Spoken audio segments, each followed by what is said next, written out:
गरीब की जादुई बिरयानी मशीन। पालमपुर गांव में दिनकर नाम का एक गरीब व्यक्ति रहता था। वो पास के शहर में एक फैक्ट्री में काम करने जाता था। उसकी पत्नी सीमा घर पर ही रहकर काम करती थी। उसकी भगवान में बहुत श्रद्धा थी। वो गांव से काम के लिए जब शहर जाता तो रास्ते में एक मंदिर पड़ता था और वहाँ पर एक बार रुककर आशीर्वाद जरूर लेता था। दोनों गरीबी से बहुत जूझ रहे थे। कभी कभी तो उनके यहाँ खाने को एक अन्न का दाना नहीं रहता था। फिर एक दिन उन पर दुखों का पहाड़ टूट पड़ता है। शहर की फैक्ट्री बंद हो जाती है। अब दिनकर के पास करने को कुछ नहीं था। सीमा, अब हमारा क्या होगा? मुझे तो लगता है ये भूख ही एक दिन हमारे प्राण ले लेगी। चिंता क्यों करते हो जी? ऊपर वाला है ना, वो हमारी कुछ न कुछ जरूर मदद करेगा। हे ऊपर वाले, कुछ तो हमारी मदद कर। आप भी ना जब देखो भगवान से मांगते ही रहते हो। अब ये देखो, भगवान को दीपक लगाने के लिए तेल ही नहीं है। अब मैं क्या करूं? अरे अपने जो खाने का तेल है ना, उसी से लगा दो। पर फिर हम लोग क्या खाएंगे? तुम भी ना सीमा, तुम ही तो कहा करती हो कि ऊपर वाला हमारी मदद करेगा। ऐसा कहकर दोनों हंस पड़ते हैं। भगवान उन दोनों की इस आराधना से प्रसन्न हो जाते हैं कि उन दोनों के पास जब खाने को कुछ नहीं है तब भी उनकी भक्ति में कोई कमी नहीं आई। भगवान रात को ही उपहार स्वरूप उन्हें बिरयानी बनाने की मशीन देते हैं। अगली सुबह सीमा जब अपने घर का दरवाजा खोलती है तो बाहर बिरयानी बनाने की मशीन मिलती है। वो फटाफट दिनकर को बुलाकर लाती है। अजी देखिए, देखिए तो बाहर क्या है। दिनकर उठता है और बाहर जाता है और खुशी से झूम उठता है और कहता है, अरे ये तो बिरयानी बनाने की मशीन है। वाह ऊपर वाले, तेरी लीला अपरंपार है। मैं ना कहती थी भगवान सबकी सुनता है। क्यों जी, हम बिरयानी बेचकर भी तो अपना व्यापार शुरू कर सकते हैं। अरे हाँ भाग्यवान, इसमें देर किस बात की। फिर दिनकर गांव के चौराहे पर बिरयानी बनाने की मशीन लगा लेता है। जहां वो मशीन में ऊपर से चिकन डाल रहा था और गरम गरम बिरयानी बाहर निकल जा रही थी। मशीन से बनी बिरयानी को चखने के लिए लोगों की बहुत भीड़ लग जाती है। सभी लोग मशीन से बनी बिरयानी खाने को लेकर उत्साहित होते हैं। दिनकर दुकान पर बिरयानी बेचते समय, आओ आओ गाँव वालों, आओ आओ गर्मा गर्म बिरयानी चख लो, मजे लूट लो, ले जाओ।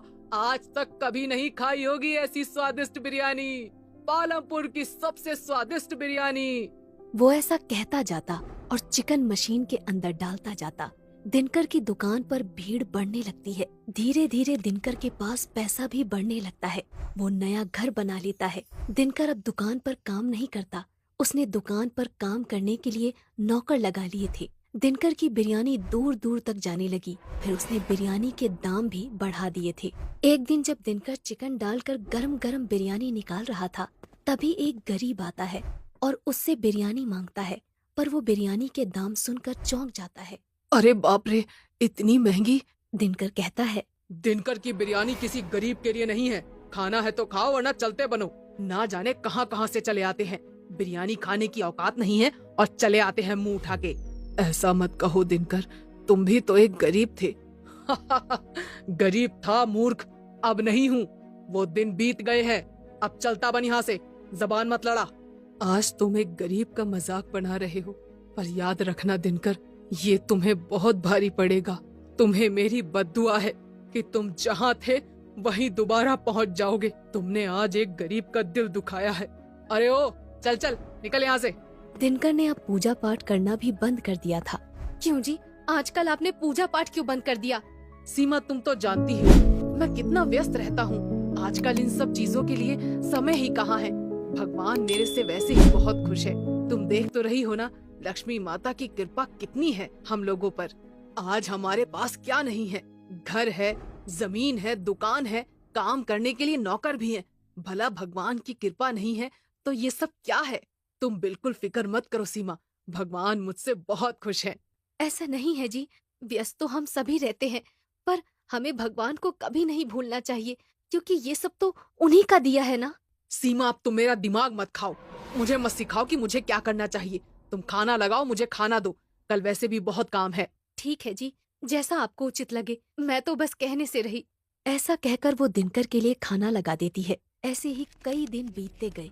दुकान पर एक बार जब बिरयानी बनाने की मशीन चल रही थी, तब नौकर ने जल्दी जल्दी में परोसते समय एक प्लेट बिरयानी जमीन पर गिरा दी। दिनकर को ये देखकर बहुत गुस्सा आया। उसने कहा, मूर्ख, तेरे को अक्ल नहीं है क्या? हाथ पैर टूट गए क्या तेरे? काम नहीं करना आता तो आता क्यों है यहाँ पे? ऐसा कहकर उसने नौकर को एक लात मारी। बेचारा नौकर आगे जाकर गिर जाता है। चला जा यहाँ से, दूर हो जा मेरी नजरों से। तुम जैसे दो कौड़ी के लोगों की मुझे जरा भी जरूरत नहीं है। बेचारा नौकर गरीब मजबूर था, वो वहाँ से उठकर चला जाता है। दिनकर गुस्से में लाल होकर घर जाता है और सीमा उससे पूछती है, अजी क्या हो गया है आपको? आप बहुत गुस्से में दिखाई दे रहे हैं। कुछ नहीं हुआ, ये गरीब लोग, इन्होंने तो मेरा जीना ही हराम कर दिया है। कभी कोई बद्दुआ देकर जा रहा है तो कभी कोई काम ही नहीं आ रहा है। मैं तो परेशान हो गया हूँ इन गरीब लोगों से। कैसी बातें कर रहे हैं आप? ऐसा नहीं बोलते हैं। मत भूलिए कि हम कहाँ से उठकर आए हैं। आप भी इन्हीं लोगों की तरह मजदूरी करने जाते थे। अब तुम मत शुरू हो जाओ सीमा। कहाँ से उठकर आए हैं, कहाँ से उठकर आए हैं? हर कोई मुझे यही बात याद दिलाता रहता है। मुझे भी पता है कि मैं कहाँ से उठकर आया हूँ, नहीं भूला हूँ मैं। पर क्या अब भी ऐसी ही जिंदगी जीता रहूं? अमीर हूँ, अमीर की तरह रहूंगा। ऐसा कहकर दिनकर सोने चला जाता है। अगली सुबह दिनकर दुकान पर जाता है और मशीन चालू करता है और ऊपर से चिकन डालना शुरू करता है। पर ये क्या, वो देखता है कि बिरयानी बनकर निकलती ही नहीं है। बाहर ग्राहक भीड़ लगाकर खड़े रहते हैं। बिरयानी लाओ भाई। अरे दिनकर भाई बिरयानी लाओ। अरे भाइयों सब्र रखो, पता नहीं आज ये बिरयानी की मशीन क्यों नहीं चल रही है। दिनकर फिर मशीन चालू करता है पर मशीन फिर भी चालू नहीं होती है। दिनकर मशीन ठीक करने वाले मिस्त्री को बुलाकर लाता है। एक मिस्त्री मशीन ठीक करने आता है। दिनकर मिस्त्री से कहता है, अरे मिस्त्री भाई जरा देखो ना, कहीं कचरा तो नहीं फंस गया। मिस्त्री पूरी मशीन की जांच पड़ताल कर लेता है पर उसे कहीं भी कोई भी खराबी नहीं मिलती। मिस्त्री थक हार कर वहाँ से चला जाता है। आज इसमें ऐसा क्या हो गया है, ये चल क्यों नहीं रही है? धीरे धीरे जो भी भीड़ वहाँ पर खड़ी थी वो सब जाने लगते हैं। दिनकर भीड़ को समझाता है, अरे भाइयों, अरे कहाँ जा रहे हो? अभी चालू हो जाएगी, थोड़ा इंतजार करो। रुक जाओ, अरे भाई रुक जाओ, एक बार चालू हो जाने दो, फिर गरम गरम बिरयानी खिलाऊंगा और कम दाम में भी खिलाऊंगा। बस रुक जाओ। पर दिनकर की कोई भी नहीं सुनता। सारी भीड़ दिनकर को भला बुरा कहकर वहाँ से चली जाती है। दिनकर उस मशीन को कई बार चालू करता है पर मशीन चालू नहीं होती। इतने में उसके सामने एक दिव्य शक्ति प्रकट होती है और वो दिव्य शक्ति दिनकर से कहती है, क्या हुआ दिनकर, मशीन चल नहीं रही? ये सोचकर परेशान हो रहे हो? जी भगवान, अब ये मशीन कभी नहीं चलेगी दिनकर। नहीं प्रभु, ऐसा मत बोलिए, मुझसे ऐसा क्या पाप हो गया? तुम्हारे पाप का घड़ा भर गया है दिनकर। तुम भूल गए कि तुम कहाँ से हो और कहाँ से आए हो। तुमने गरीबी का मजाक बनाया है, गरीब लोगों को बिरयानी नहीं खिलाई। अपने यहाँ काम करने वाले नौकरों को तुमने लातों से मारा है। तुमने जितने भी पुण्य किए थे वो सारे खत्म हो गए और जिस गरीब को तुमने बिरयानी नहीं खिलाई वो गरीब और कोई नहीं, इंसान के भेष में मैं खुद था। मुझे माफ कर दीजिए प्रभु, आगे से ऐसी कोई गलती नहीं होगी, कभी नहीं होगी। मैं कभी किसी गरीब का मजाक नहीं बनाऊंगा और मुफ्त में गरीबों को बिरयानी खिलाऊंगा। पर मेरी मशीन वापस चालू करवा दीजिए।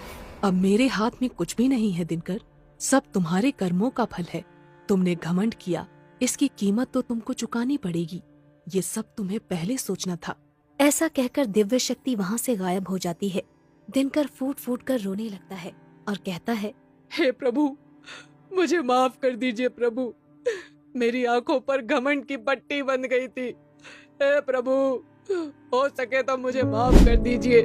दिनकर के वापस गरीबी के दिन आ जाते हैं। वो वापस एक कुटिया में आ जाता है और वापस अपना जीवन गुजारने के लिए मजदूरी करने इधर उधर निकल जाता है। दिनकर का घमंड उसको ले डूबता है। इसलिए कहा जाता है, कभी घमंड नहीं करना चाहिए।